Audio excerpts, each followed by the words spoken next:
And a very happy Tuesday to you at 12:08 in the West. Talk Radio 790 KABC, the John Phillips Show, broadcasting live from the Morongo Casino Resort and Spa Living Room Studios. Mr. Randy Wangs at the sports desk in Culver City. John, Metro has a brand new chair of the board of directors. It's Mayor Karen Bass. If you're feeling down, if you're feeling blue, let's get help for you. And she cannot for the life of her rile up a crowd. Good morning, everyone. Come on, I got to get that feedback. Wake up, I'm the last speaker. Good morning.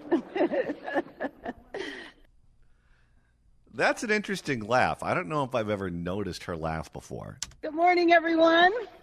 Come on, I got to get that feedback. Wake up, I'm the last speaker. Good morning. So Karen Bass doesn't laugh the typical way most people laugh. She usually laughs to fill silence.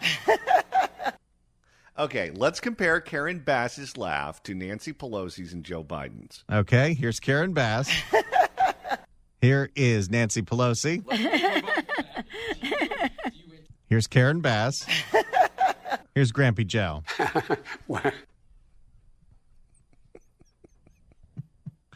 I think Nancy Pelosi has the weirdest laugh of them all. Oh, wait, let's compare one more. Here's Karen Bass. And here's Pamela Price. Quite frankly. Yeah, I still vote for Nancy.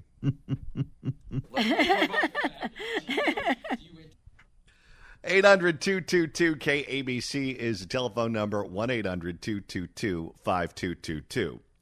Well, I just got back from vacation, and this last vacation was at a very opulent resort in Mexico. And one of the things that happens when you stay at an opulent resort is they have service that goes overboard. What do I mean by service that goes overboard? It means they baby you too much. And I know on paper it sounds like something that most of us would like, but in practice, it just gets irritating. I felt like people were jumping out of Jack-in-the-Boxes the whole time, asking me if I had any food allergies. Every time you entered a room, do you have any food allergies? You open up your door. Do you have any food allergies? You're walking into a restaurant. Do you have any food allergies? I don't know if... They must have found out you came from California. They must. Are people dropping dead of peanut allergies right and left? Is that what's happening? But anyway, in addition to the food allergy question, which must have been asked 9,000 times, they had someone on the floor who, anytime your door would open, they would appear to find out what you needed and offer help. Which, again, sounds great, but in practice becomes extremely irritating, especially when you're doing something shady. Because if you're looking for a Twix bar at 11 o'clock at night, do you really want to have to confess that to another adult? I personally don't. I just want to find the vending machine with the Twix bar or find the gift shop with the Twix bar, get the Twix bar, go back to my room, and enjoy the Twix bar. Now, back home in California, if you want to do something shady, like, let's say, get some Ben & Jerry's late at night at your local Wallgreens, your local grocery store, your local Rite Aid or CVS, now, instead of finding the ice cream, going to self-checkout, paying for the ice cream, and leaving without anyone knowing that you just bought ice cream late at night, instead of doing that in complete anonymity, you now have to press the button to get help and have someone come to the ice cream section, open up the chain that is locking the ice cream section, and allow you to purchase your ice cream looking at you all judgy the whole time. That would send me into such a shame spiral, I'd buy twice as much ice cream. Maybe that's what they're trying to do. Maybe they've determined we're too damn fat, and we have to get shamed every time we buy ice cream. Or maybe the theft going on at CVS and Rite Aid and Wallgreens is now so bad they have to lock the ice cream up behind chains because we can't stop the criminals from stealing it. They cannot keep the ice cream, the Hot Pockets, or the frozen pizzas in stock fast enough.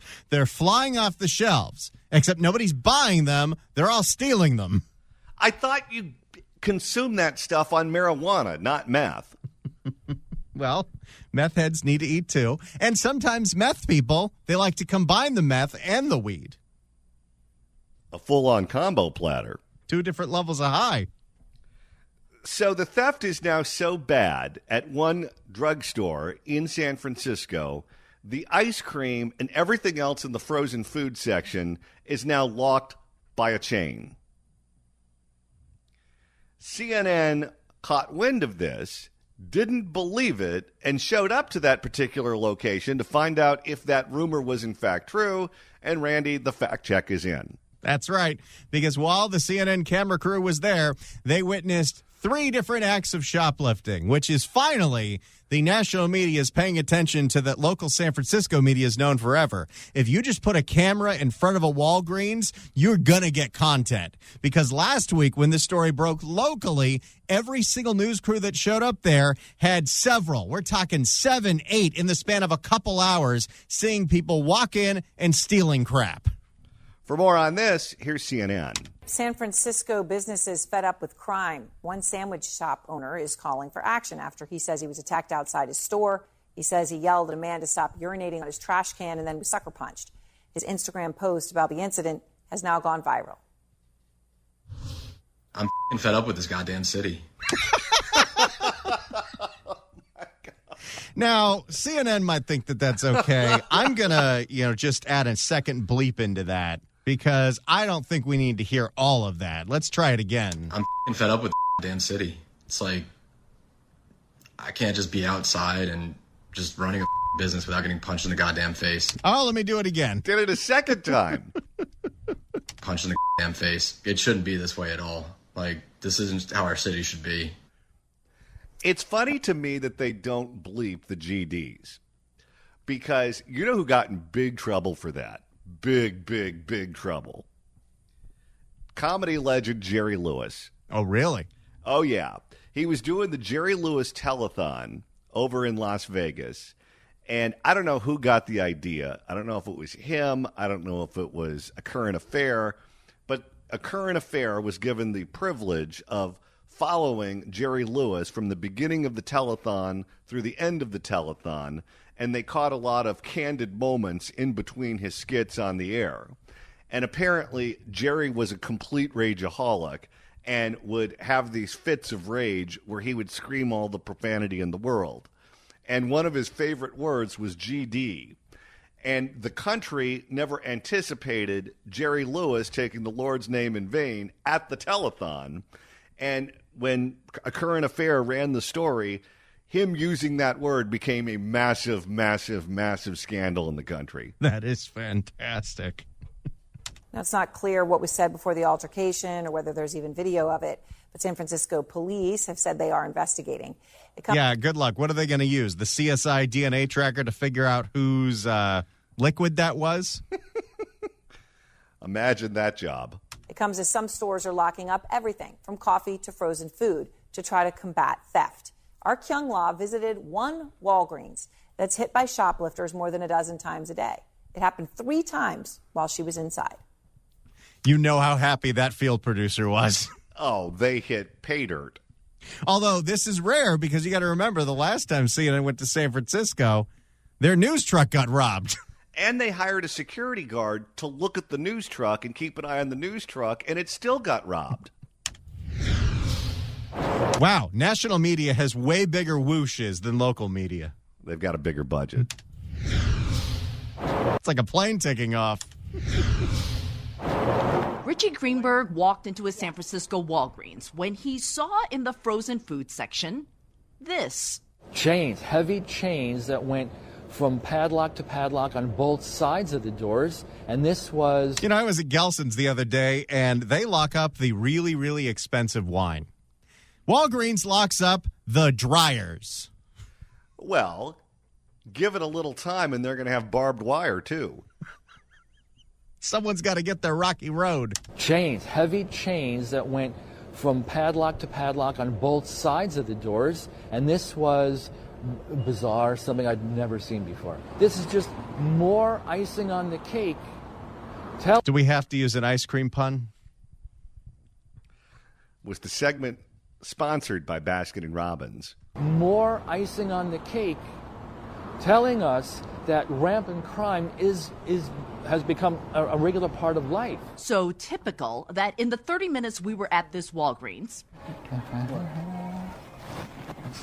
we watched 3 people, including this man, steal. Did that guy pay? Did that guy pay? He didn't pay. What are the Nobody employees? bats an eye. Well, it's so commonplace, and it gets to a point where, much like the fare evasion on BART trains, nobody else is paying for their items, so why should I? So people are going in there, and it's a free-for-all. See, this is why we can't have nice things. Well, and then to make matters worse, while they are putting together security measures like locking up the ice cream and putting everything else under glass, when someone is actually detained for shoplifting by a police officer because it's so brazen they're walking out with all these items and no receipt, Wallgreens doesn't want to press charges. Maybe Wallgreens is like all the a-hole politicians, and they want to get to the root causes of the problem. Wallgreens says this Richmond neighborhood store with aisles of products like mustard locked behind plexiglass. Who the hell is stealing mustard? Condiments are free at most restaurants. Aisles of products like mustard. We talking Dijon or are we talking good old-fashioned yellow hot dog mustard? Well, Grey Poupon is for the hoi polloi. Aisles of products like mustard locked behind plexiglass has the highest theft rate of all their nearly 9,000 U.S. stores, hit more than a dozen times a day. And yet they're still open. A dozen times a day? When thieves turned to cleaning out ice cream and frozen burritos, workers grew so frustrated they resorted to the chains. They were ordered down by corporate because of the negative messaging. Well, this is what happens. When you put the chains up, when you put the products behind bulletproof glass, when you chase after people who are stealing, you run the risk of being accused of racism, which is what these companies are deathly afraid of. They don't want to do anything about enforcing the law. They don't want to press charges against the people that actually get caught by law enforcement, but they'll do anything they can to change the infrastructure. This is true. Walgreens just opened a store in Chicago where it is like an old school general store. There is just a window. You go up to the employee with a list of the things you'd like to buy, and they find everything for you because 0 products in the store are accessible to the customers. Well, go back to what happened in the Antelope Valley, where protests are going on in the grocery store, causing all kinds of drama because the activists are upset at the store for calling 911 when people were robbing the store, and they accused the corporation of racism for calling 911. They were ordered down by corporate because of the negative messaging. But Walgreens isn't the only retailer impacted in San Francisco. You have to ask an employee for help. At this store, frozen food is controlled with a cable lock. Fake eyelashes locked behind plexiglass, along with lotion and nail polish. At another What, are they grocery getting robbed by drag queens? along with lotion and nail polish. At another grocery store, $14 bags of coffee under lock and key. What are they going to do with coffee grounds? Well, thanks to Starbucks, $14 worth of coffee is about a half a cup. What is this? I don't know. I don't understand why coffee. I don't know. Here she is. But Oh. it's become kind of like a police state in San Francisco. I don't know how to I don't know if I would call that a police state. No, it sounds like supermarket sweeps. I don't know how to describe it. It's not part of city life. It's not part of the way people should be living, right? And that includes folks who are committing the crimes. Marjan Philauer, mom of 3, small business and community advocate, says these visible problems in her city are leading to renewed activism driven by residents, like the recall of the city's district attorney last year. I think what we've seen, especially in the past couple of years, is less tolerance. Did you get that? That guy ordered an iced Americano. I did hear that. Guy knows his coffee. When you go to one of those coffee places, do you use your real name? I do. This is going to sound horrible. Oh, God.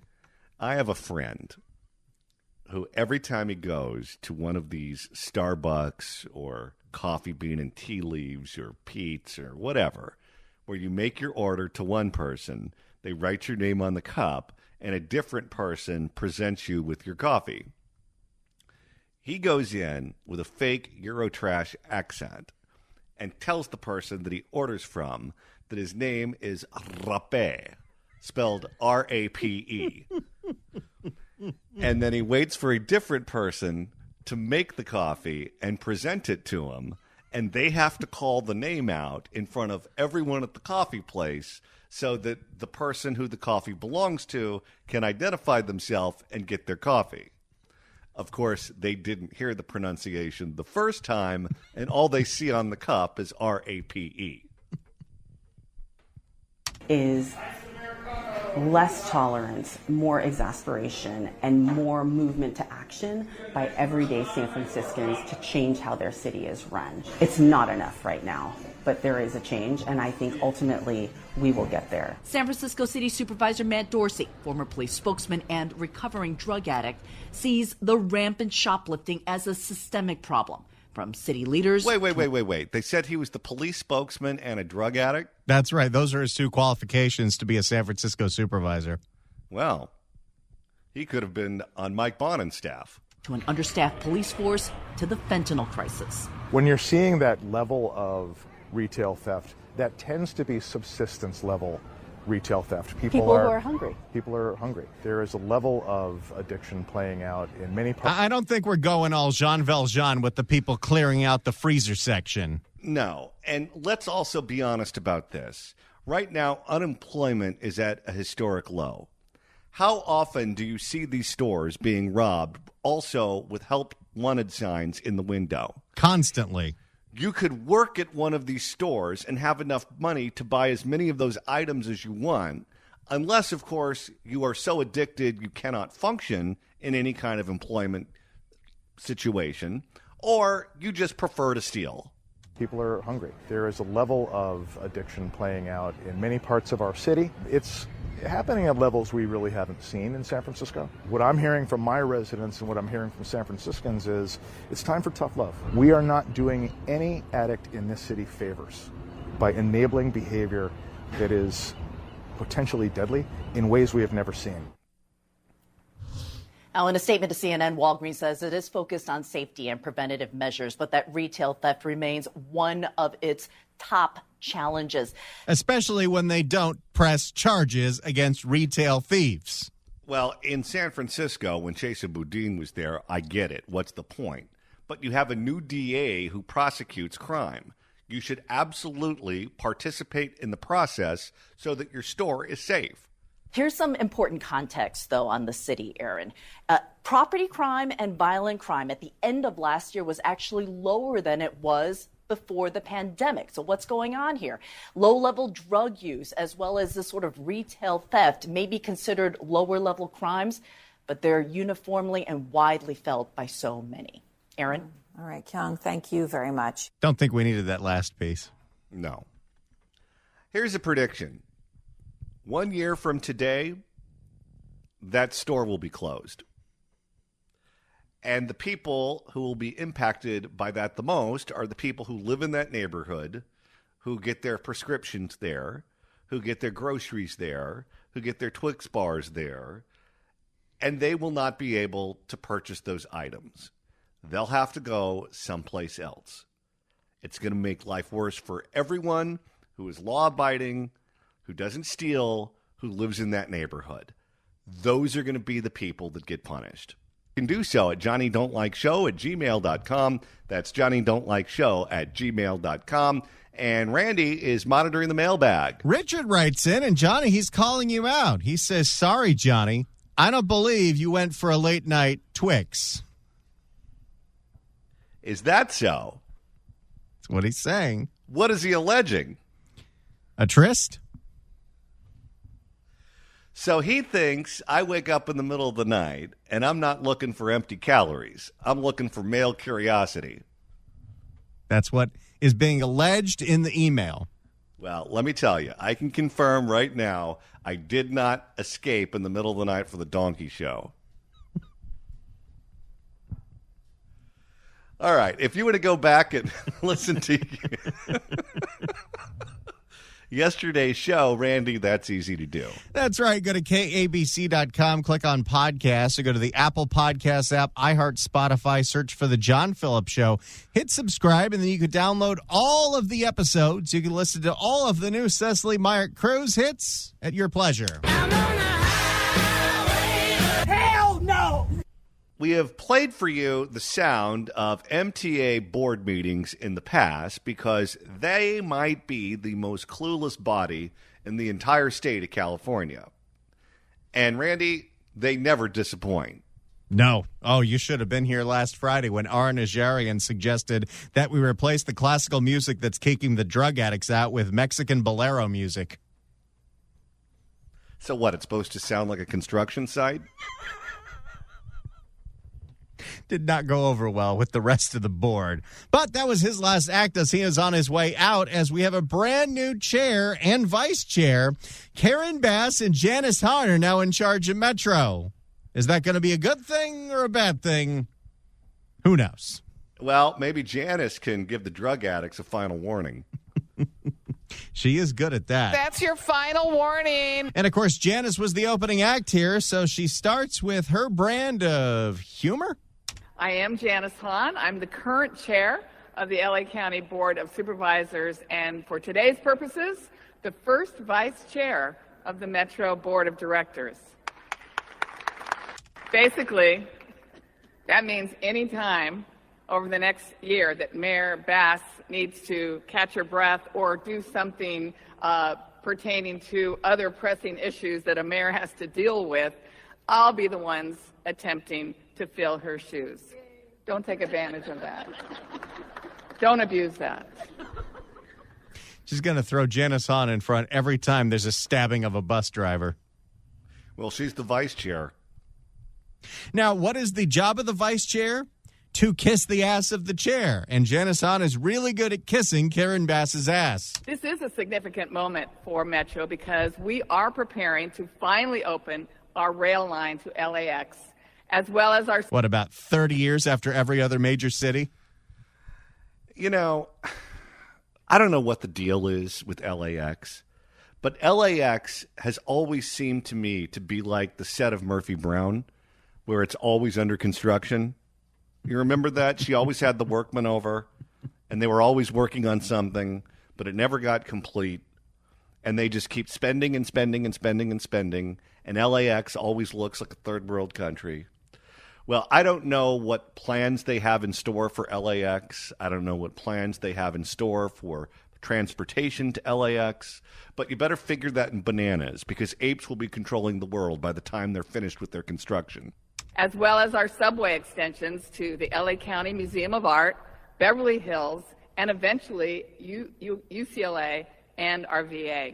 Wait a second. Beverly Hills is not going to want the riffraff that comes with Metro. Oh, no. That will be stuck in court for decades. Are you telling me that you think you're going to put a subway in that's going to take all the homeless people hanging out by the VA and ship them to Beverly Hills, and the people of Beverly Hills are going to be okay with that?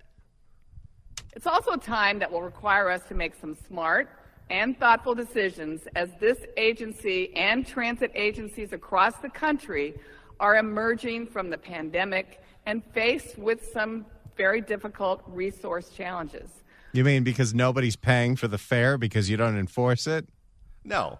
Those trains are either running empty or they're filled with drug addicts and criminals. That's it. But we in LA have a mayor who has demonstrated collaborative leadership and who can find solutions even when everyone else might think it cannot be done. I'm particularly moved by the mayor's strong push for Metro to deliver affordable housing across... Wait, what? Now we're talking about housing with Metro? Well, it is where people live.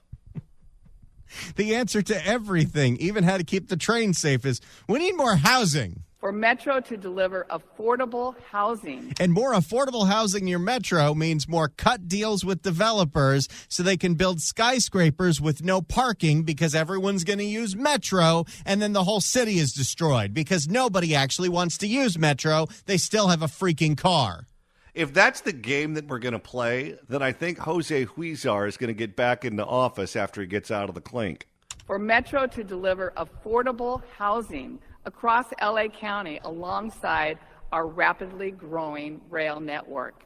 Metro has a goal to provide 10,000 new affordable homes in the next 8 years, and Mayor Bass has already started moving aggressively to clear that bureaucratic red tape that will help make this a reality. I would not necessarily want to live near a metro hub. That does not sound like a good idea to me. I just drove by one near Melrose, and these metro hubs attract all of the homeless. The homeless like to live and sleep on the steps that lead you to the station. They like to live and sleep and do drugs and go to the bathroom in the areas around the steps that lead you to the station. And then they like to hang out in the neighborhoods surrounding the steps that lead you to the station. Would you want to live there? I wouldn't. Let's all remember what happened to the guy who went to the Chatsworth metro station after he got stabbed with a machete. You may want to consider not using the metro. Words to live by. From the moment Mayor Bass stepped foot in City Hall, she has brought a commitment to collaboration to solve some of our region's most difficult challenges. And these challenges are pronounced on Metro, including unhoused riders and concern about public safety. Hey, she's finally talking about safety. She is one of the few sane ones on that subject on that board. It's pretty much her and Barger.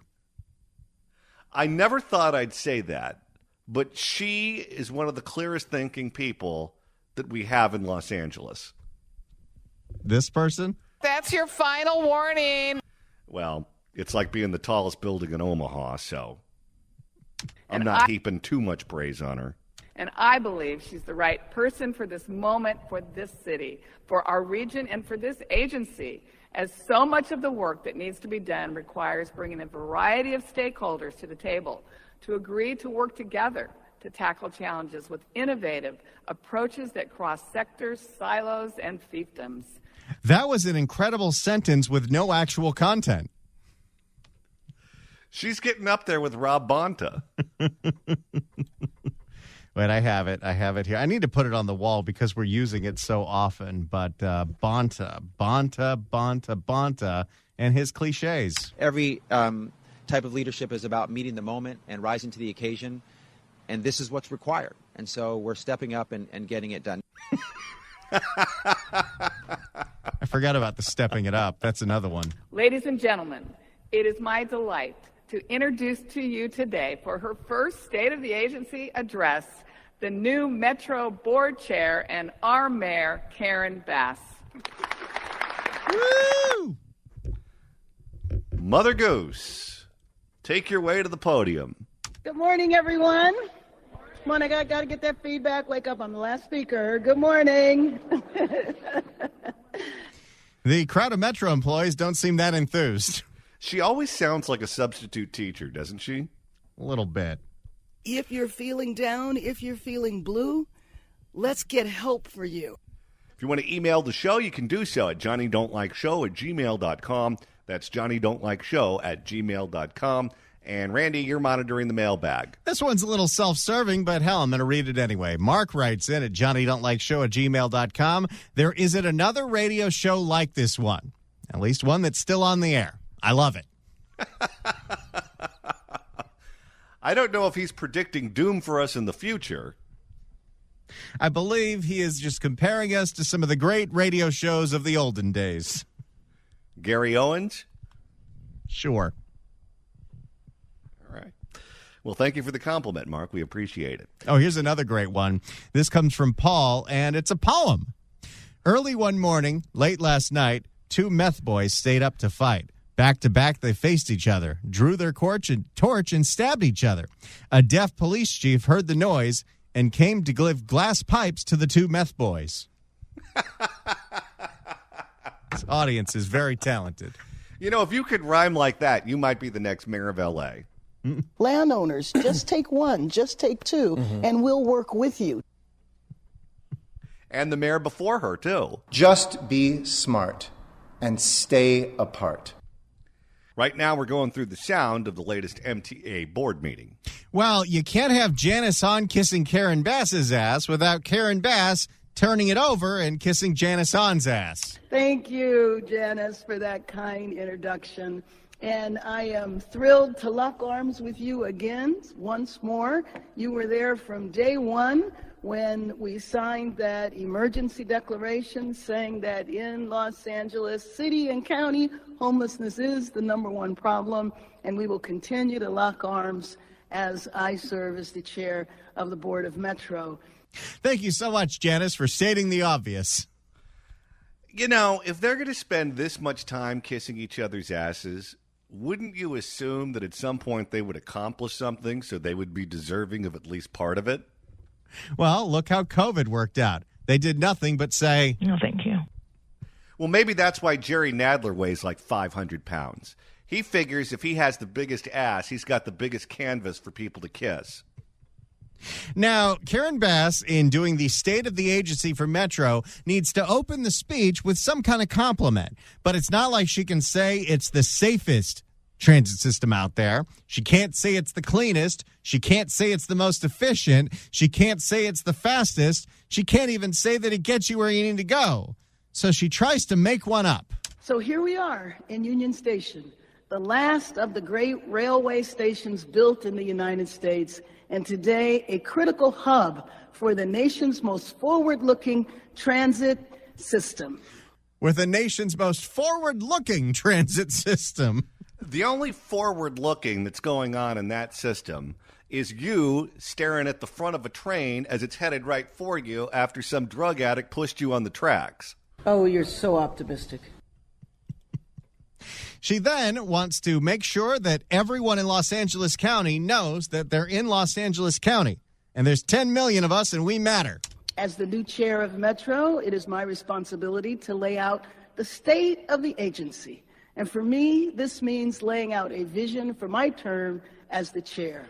So first, I want to make it clear that I am committed to joining forces with all 88 cities and the unincorporated areas of our county. We must remember our strength. LA County is the largest county in the nation. So just think about that for a minute. The population in our county is larger than 40 states. That's pretty awesome. We must use our collective power to continue building the best public transit system in the nation. That entire run was meaningless. She's saying this because if you go back to our conversation that we had a couple of weeks ago with former LA County Supervisor Mike Antonovich, he said that Metro doesn't function because that board is dominated by the city of Los Angeles, and the city of LA doesn't function. So if the city of LA doesn't function and they control the Metro board, that's like a cancer that's spreading.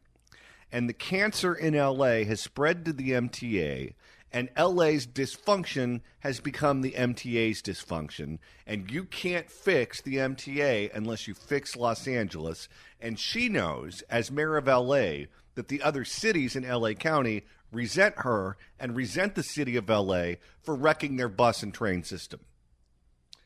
All right, we've got 2 more hours coming up on the John Phillips Show. The Fix California Hour is next. Don't you go anywhere. This is Talk Radio 790 KABC. We often lead from the front, but it is time for us to lead from the back. But it just didn't feel big enough.